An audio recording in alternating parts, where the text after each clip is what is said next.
Good evening, everyone. My name is Jermaine Bofu, and I'm the product manager for Netcells.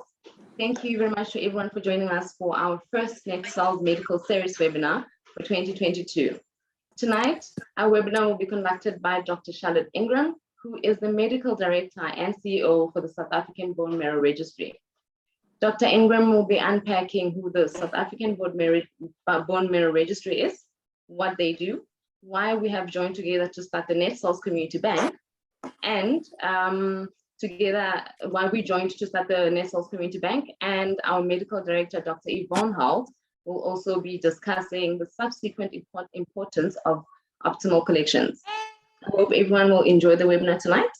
Should you have any questions, please send them through and we'll be able to address them as soon as the presentation is done. Thank you very much. And I'll be handing over to Dr. Charlotte Ingram.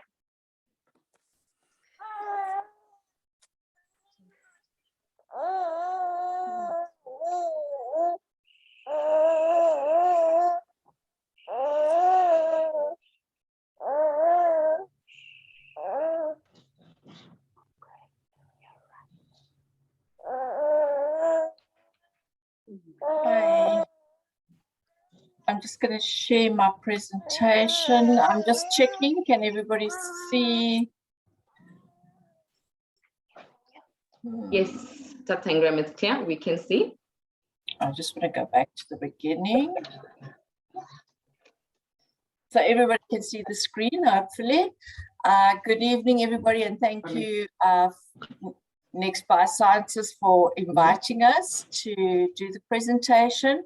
We've enjoyed working with you, and we do think that community cord blood banking is an option still for patients in need of bone marrow transplant. And it also gives us a more diverse selection of donors. And I think it's important for us to share in South Africa our different ethnicities, because we do know that many of our patients may only find a match within their community or within their ethnic area, and their ancestry plays a role in the genetics that you inherit with your HLA. So I just want to say thank you, and we're loving this relationship. I think it is the way to go. And we don't know where stem cells are going. We may actually go to more things than what we are now. But I think just to tell you a little bit about the registry, the SABMR has been supporting South African patients since 1991, when Prof. Annette du Toit actually started the initiative with Prof. Jacobs, and it's now in its 30th year. And they started it very much because only about 25 to 30% of patients will have a related match, a sibling, which is obviously the best match. But the other 70% odd have got no match. So that's why it was actually started, to try and grow a registry where we could find matches for people. We've grown with the transplant centers, and I just want to say that our organization is run by a Health Professional Council registered staff, and the SABMR conducts highly complex medical searches to identify matched and only the matched unrelated donors. Remember, we don't do the related. And that's for patients with life-threatening diseases such as leukemia, immune disorders, and other blood disorders. Also, South African patients, and I've touched on that, the 30% versus the 70%. If you look at the genetics, it's probably 25% and 75%. But if you think of, there's a 1 in 4 chance in a family of your children having a match within those 4 kids. We've got over 76,000 donors on our registry, which isn't a lot. And we'll go into that in a bit more detail, because the chance of finding a match for a Caucasian match is 1 in 100,000. But for our mixed race and for our colored population, Asian population, Black population, it can be much more than that, depending on their ethnicity and their ancestry. And it's essential to providing another source of matched unrelated donors for bone marrow transplantation for their patients, and sometimes the only chance for them to get through this and have a quality life afterwards. We've touched on the 30 years experience. I also just want to note that we're the largest and only WMDA accredited stem cell donor registry in Africa. And we've sustained a service delivery to patients and donors, clinicians, during the height of the COVID-19 restrictions. And I can tell you, getting stem cells in and out of this country wasn't an easy feat. It was difficult on many occasions. It involved different departments, Port Health, obviously the Department of Health, permits. It was a little bit of a nightmare, but we got it right. And I must say, all the departments actually responded to me, even on a long weekend. And we did get stem cells in and out of the country. So I think that's just great. But I think South Africans make a plan. And I think that's where we are now. We were also the second registry, I think because of my blood transfusion days, and I'd worked with the minister, the then Minister of Health, to clear that, change the legislation, because blood donation was always allowed from 16 for, and I think that's very important, because you get to that younger generation and you increase awareness there and you educate them and on a healthy lifestyle and why and what it means to be a donor. And I think that is important. And in fact, it included stem cell donors when we looked at the legislation change. So we were able to be the second registry in the world to recruit 16 to 17-year-old donors. And we continue to do educational programs within schools and work with the blood transfusion service very closely, especially in the Western Cape. We've identified more than 1,500 suitable donors, and I must say the 550 is a little bit out of date. We're probably very close to 600 now. We also have bioethics approval on our questionnaires and our approach to donors, and that is currently in place.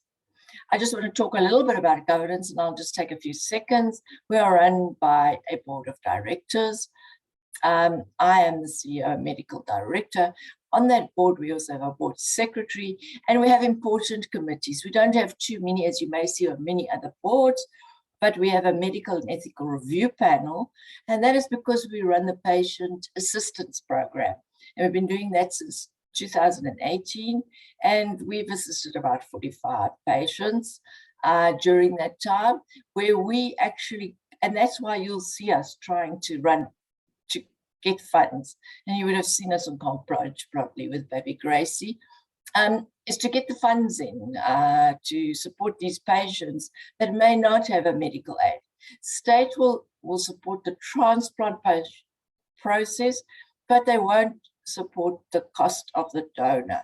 And that can be, obviously, it doesn't come for nothing. We've got to collect the stem cells. We've got to make sure do all the testing to make sure that the donor is safe. We've got to do a lot of things that cost. And if it's an international donor that we've picked up on the World Marrow Donor Association, out of the 38 million that are available there, then it's going to cost us more because of travel costs and just because of general costs of registries. So just to be aware that we do offer that program, and we have helped a number of patients. Then there's the clinical governance committee, which is obviously essential for this organization. And we also have finance and risk committee.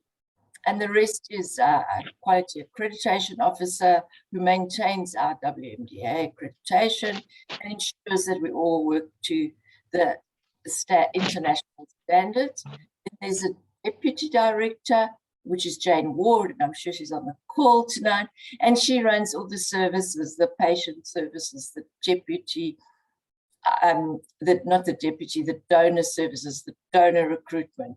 She works closely with our sustainability and national operations head and our financial accountant and our finance team. I want to bring it to your attention that we are a not-for-profit company and we are registered. and that we have a Section 18A PBO, which is a public benefit organization number.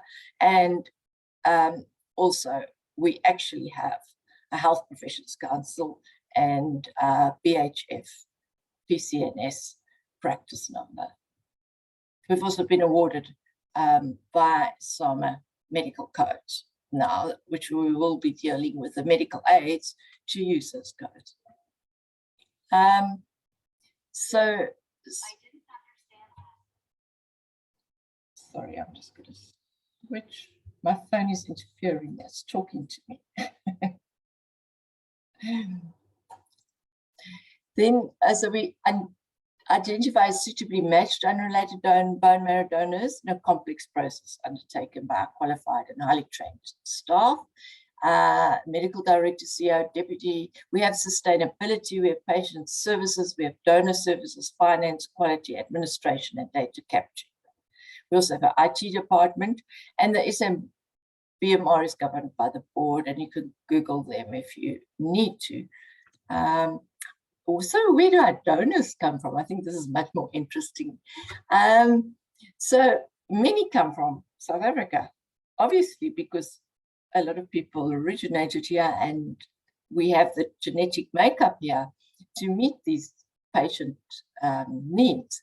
So about 141 come from us. The interesting thing is that Germany has given us 271 donors for our transplant. And that obviously is just people traveling and people moving around the world. The USA is another big registry, so there's been 60 there, and the United Kingdom, there's been 41 there. Brazil's very interesting in that with the slave trade, and you know, here you're talking more population genetics, we often find matches for that we can't find in South Africa for our Black patients in Brazil. So I think it's just an interesting thing to look at those numbers and actually see where our donors have come from. So where do we donate to? Because we all work together. So we will find donors for them, and they will find donors for us. And you can see that we actually have worked with Sweden, France, Canada, Netherlands, Germany, Austria, Spain, the United States of America, Australia, Italy, Portugal, the United Kingdom, and India are all places where we have provided donors where they couldn't find a match elsewhere. And then obviously we have where we assist. So what happens in Africa very often is, you, especially when it's linked to the United States, is that those patients may have a donor. They may have a sibling donor, which is like 100% match, but they cannot get a visa to go to the US to be able to donate to that patient. What we do is we bring the patient down to South Africa. We collect the stem cells and get the stem cells to the patient in the US and sometimes Australia, or wherever the patient is that needs the transplant. So we've worked with Ghana, Kenya, Ethiopia, Nigeria, Somalia on all of this as well. The stats. I've gone through this. Genetically matched sibling is probably 30%, 70% of those people in need of a stem cell transplant would therefore not have a genetically matched sibling. For these patients, we search the global database of the volunteer stem cell donors for a genetically matched HLA typed donor. So this 1 in 100,000 is more for Caucasian and the European and American, and not even American, because they have quite a lot of mixed race there. Sometimes in this country, as you would have seen with baby Gracie, the problem can be that it might be 1 in 4.5 million chance to find a match for her. And we are battling with that, but we've had quite a few donors come forward with mixed ethnic backgrounds, and we are still hoping that we will find a match for her, and we won't stop trying.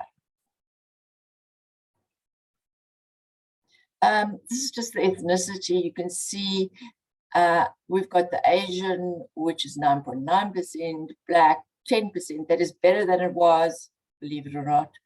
And what we're also seeing is in the new donors we're recruiting, because we are targeting and because we are educating and increasing awareness more in the Black and the colored community and the mixed communities, we are seeing an increase in our registry in those areas. And Jadie's on the call and she actually looks after that area. And if you needed some numbers on the more recent figures of what we're recruiting, she'll be able to help you with that if there are any questions around that. So we were also the first organization here to go online recruitment. It happened with COVID. In fact, I think it happened a little bit before COVID. But by the time we hit COVID, we were ready, and we have an online portal that you can go on our website. You can register as a donor. You have to, though, fill in a questionnaire. We contact you back just to make sure that there are no medical issues that would exclude you from becoming a donor. And either we get a swab at a drive from you. If that's not possible, we will send a courier with a swab to you, and you will contact us, and you will we'll send a courier to collect the swab. So that is all organized now, and I must say our donor recruitment department has done fantastically on that. It works very streamlined, and I'm very happy to report. In fact, we did a drive for one patient that we actually didn't find a match for, but it happened that another child that had a very different genotype and phenotype on their HLA was able to get a match from that drive. So it just shows you that you can't stop doing this. And the more donors and the more people we can recruit in South Africa to become donors on the South African Bone Marrow Registry, the better.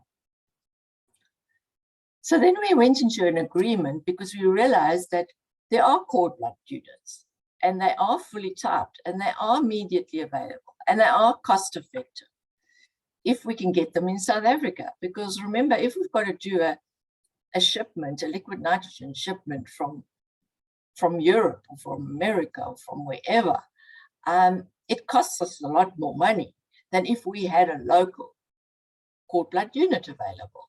We don't have a public bank, unfortunately, which many countries have, but we decided that we could look at doing a partnership between private and obviously us as the NGO and community cord blood banking.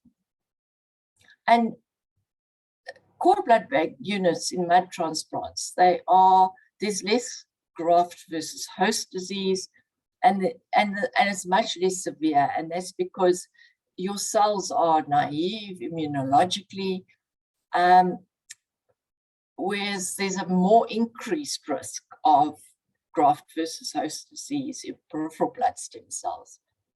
HLA mismatches are tolerated better, and the only problem is sometimes it's a limited cell dose, because obviously there's a slower engraftment because you've got fewer cells. So you've got to compare the 28 days of a CBU to a peripheral blood stem cell collection of about 14 days. But not to forget the cost of importing a CBU if we can get it working with partnerships in South Africa. Important that the cord unit will need to meet the following minimum criteria as per WMDA, and WMDA stands for World Marrow Donor Association Guidelines. So IDMs are obviously infectious disease markers, the blood group, and a health questionnaire is done at the time of collection with the mother. The total nuclear count has to be above 5, recovery at least above 60%, CD4 count, 34 count above 1.25, and a CD34 viability must be at least 85% negative for aerobes, anaerobes, fungus. And we also do a colony stimulating unit, growth or positive result for potency to make sure the cells are really viable. So I just wanted to give you a little bit of an idea of what we've listed. because we took a lot of criticism to say we may only get people who can afford this, and they may only be white people. But I can show you here that there are quite a few black CBUs that have donated actually to their CBUs that they had in storage. So when there's storage, and I don't know if Yvonne's going to talk to this a little bit more, but when the storage period becomes at the end of the payment, they can negotiate to donate the cord blood unit to the community blood bank. Well, not blood bank, cord blood bank. And it will be made available there. So there is also the community blood bank, where if somebody decides they'd like to donate the cord blood unit to us to be on the registry, they can work with Netcells on that. And Netcells might want to explain a little bit more an agreement on that. But I think we will do the testing. Netcells will obviously do the collection and the storage. And so it's a joint agreement on the different costs. And you can see that it's not just all white at this point. I think that part of the problem with stem cell donors was that our community was not educated by us. We should have done more of that. That's where we were at fault.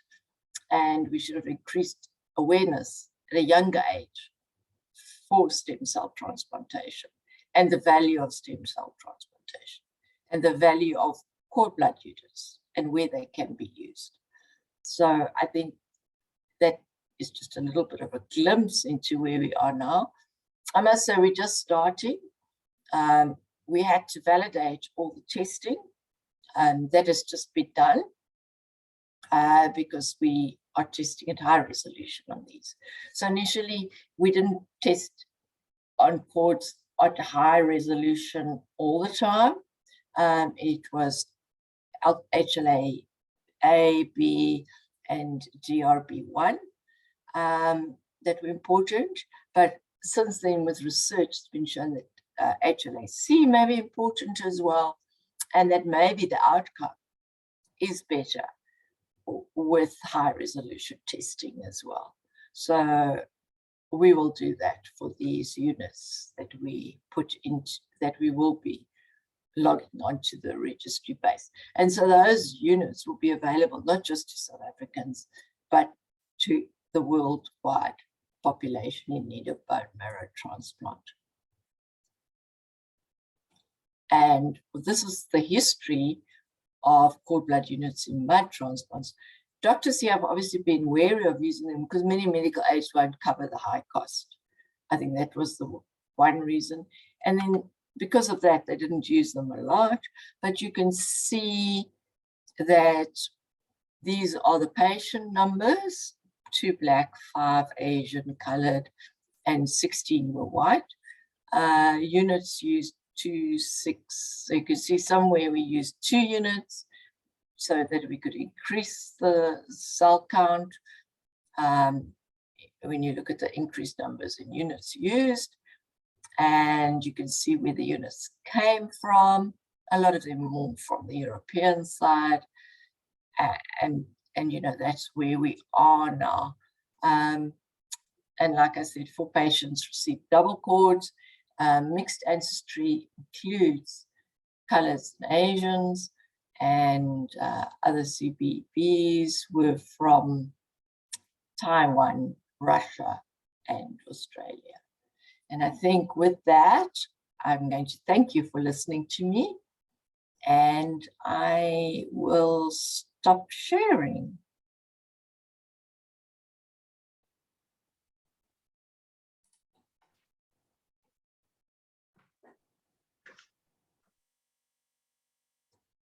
Thank you so much, Dr. Ingram. That was really informative, and it really gives us an idea of where we stand as a country. And we hope that the partnership between Netcells and the South African Bone Marrow Registry will really create education around the world, and that will get more people understanding and being able to register and be part of the registry. So thank you so much for all those stats. It's really helpful. And now we'll be handing over to Dr. Yvonne Holt. Thank you. Thanks very much, Charmaine, and thank you, Charlotte. I will now share my screen. And there we go. So this evening, I will just go through quickly the collection procedure for an optimal cord blood collection. As Charlotte has explained, it is extremely important that the cell count is extremely important and necessary for a successful bone marrow transplant. And the cell count is directly proportional to the amount of cord blood that is collected during the birth of a baby. So as Charlotte has explained, cord blood is a valuable source of hematopoietic stem cells for bone marrow transplantation, and particularly so in pediatric patients. It has the advantage of lower HLA requirements and is readily available. Now, the mean collection volume around the world is about 80 to 100 milliliters of cord blood. We obviously like to get over 100 milliliters, but on average, that is what we get when we look at all the samples stored. And as I mentioned, the volume of cord blood is obviously necessary to get adequate cell counts, particularly for bone marrow transplantation. Now, the minimum dose of nucleated cells, your CD45 cells, which include the hematopoietic stem cells, for bone marrow transplantation is 10 to 20 million per kilogram of the recipient. And a cord blood unit has anywhere between 100 million and 1.2 billion cells. And as I said, this is proportionate to the volume of blood that is collected. So now I will just go through the procedure as to how we can achieve these lovely full bags of blood, of cord blood. So as most of you are aware, we've been collecting cord blood now for the past 16 years in South Africa. So many obstetricians and midwives have come across the collection kit for cord blood, which basically entails a blood bag. And our blood bags now have 2 collection needles.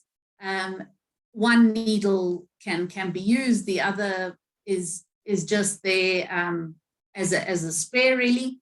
And in the past, our blood bags were never really labeled with volume, so people, the doctors and midwives didn't know how much blood was collected. It was basically a guess. But we have managed eventually to source from Mako Pharma a blood bag that has volume markings. So this will hopefully help doctors and midwives know exactly how much blood they have collected, and perhaps if not enough, they can continue, wait a few more minutes for more blood to fill the bag. I do believe that will assist in getting better blood volumes.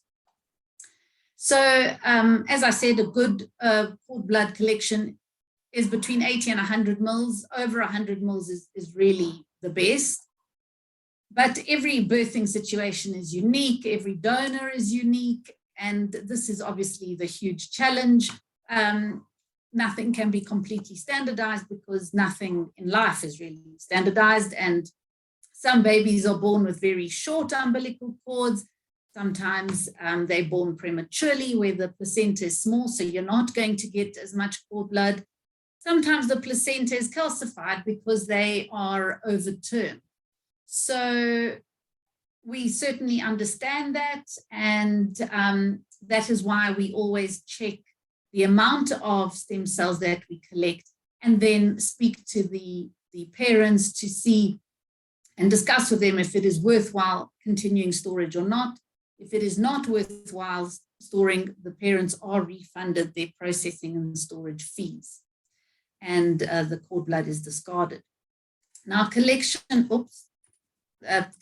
takes place after a baby is delivered and the cord is clamped. Generally, it's the obstetrician and midwife that does the collection, and the collection can be done during a cesarean section or a normal vaginal delivery. I will show you the process now, but just to mention that after the collection is done, the clamps do need to be closed and the tubing tied so that the blood does not leak out of the bag. And then the bag is placed within the temperature control kit that is provided here on the right and transported to our laboratories. Now, here is a short video that I will play for you to show you how the cord blood is collected.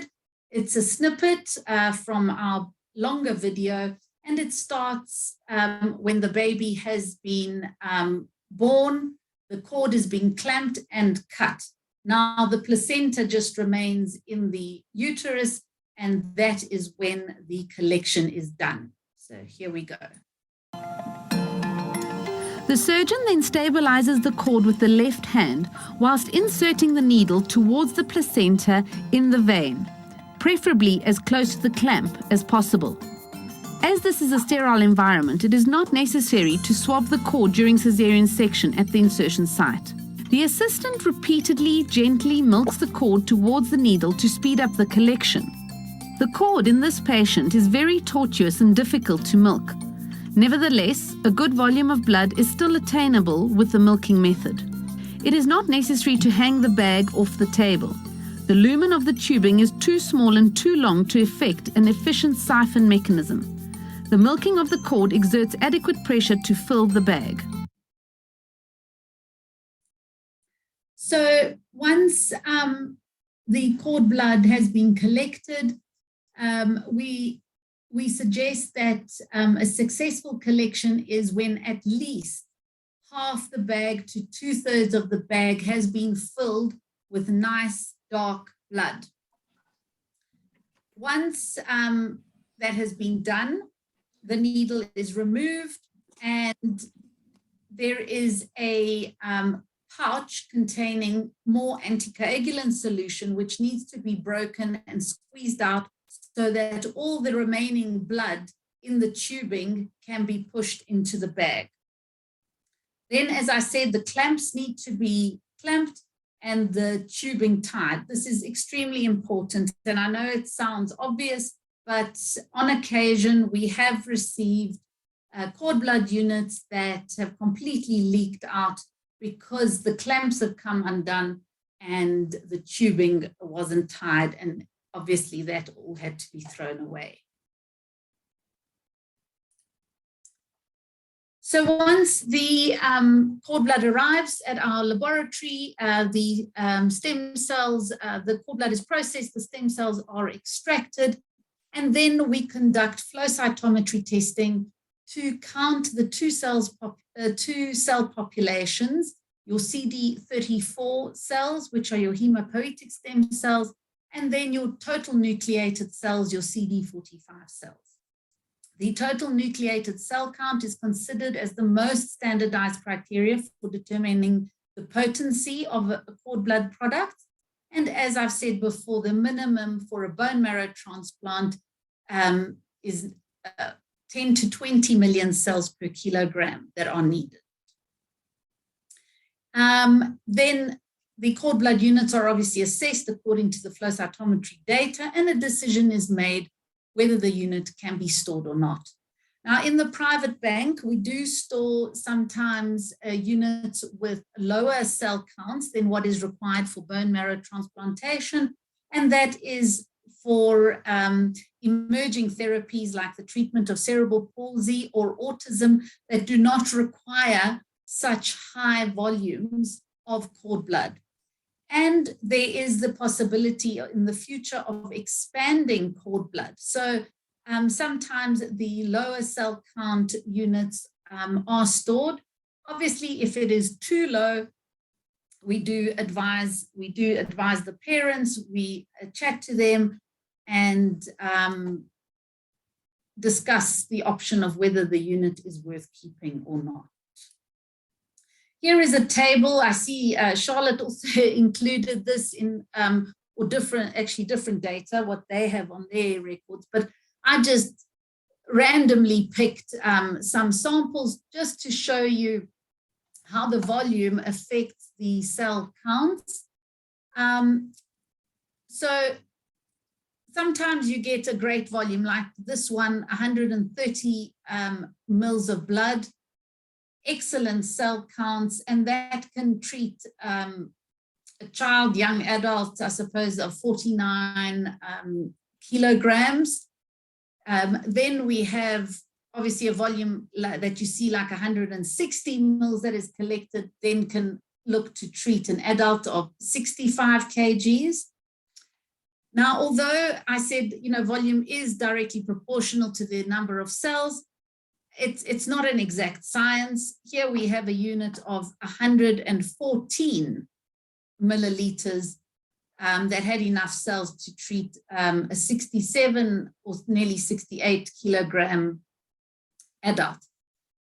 But as you see, the kilograms that can be treated, it really is mostly in the pediatric arena that we would use these cord bloods until we are able to expand the number of units, expand the number of cells so that it can be used, for adult patients, for more adult patients.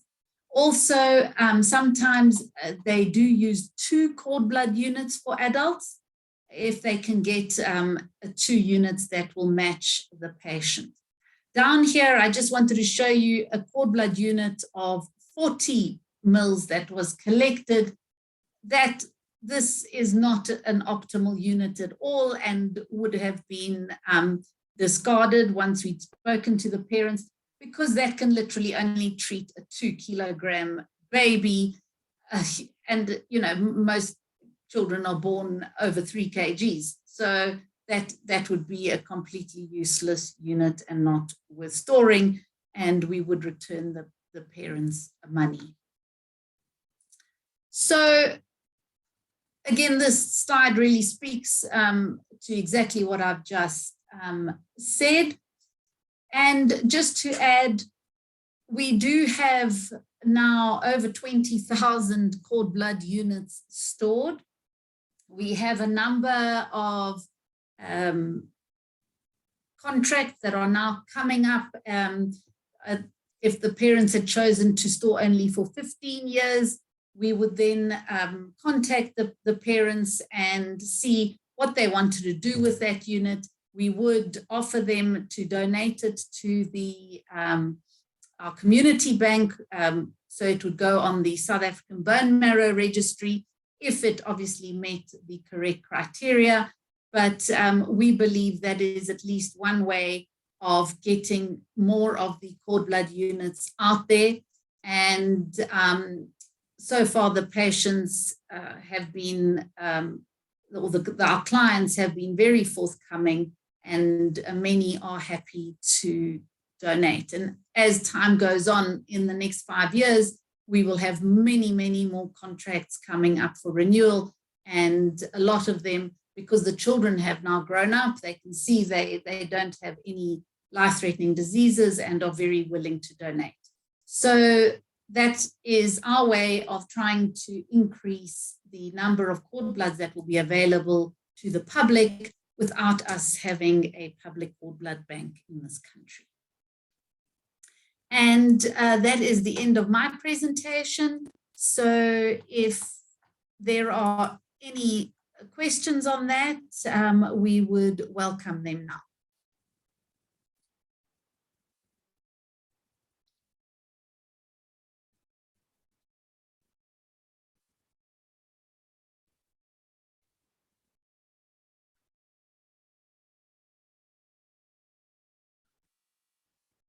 Bradine, are there any questions in the chat box? Not yet. Let's just give it a few more seconds.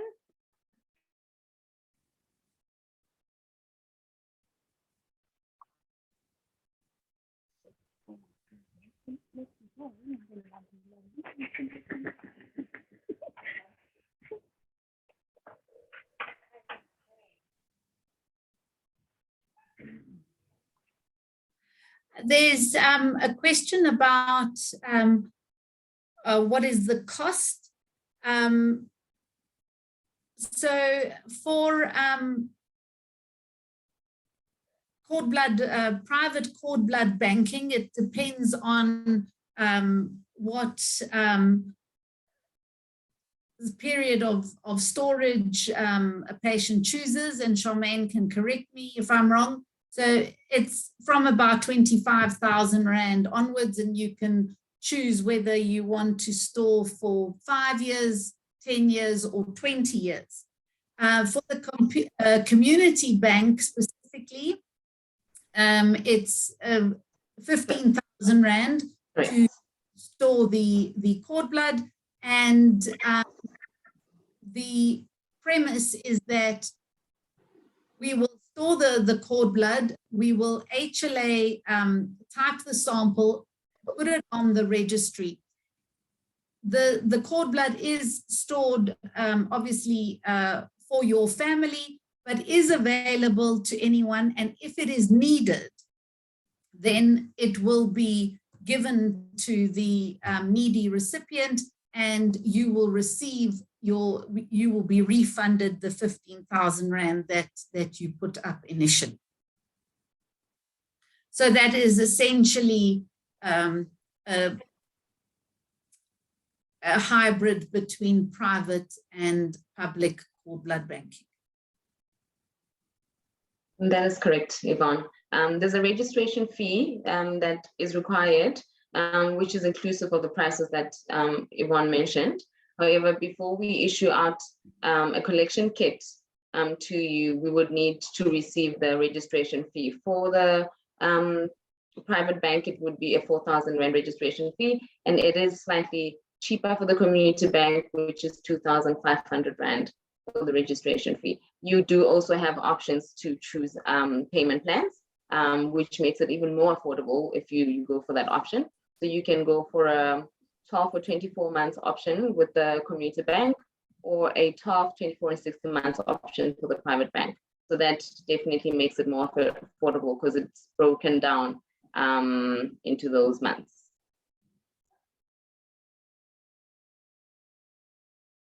Are there any other questions?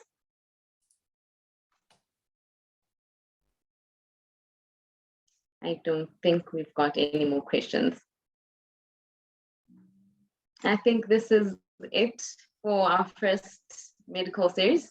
I'd like to thank everyone that logged in to listen to the presentations. Thank you so much, Dr. Charlotte Ingram. Thank you, Dr. Yvonne Holt, for all the information and taking your time off to actually do the presentation for us. It was really lovely, and it was informative for us. And yeah, thank you so much. And I think everyone will have a good evening, and hopefully nobody's going to get load-shedded after this, hopefully. Thank you so much. Thank you very much, Charmaine. Thank you, Charlotte. Enjoy your evening.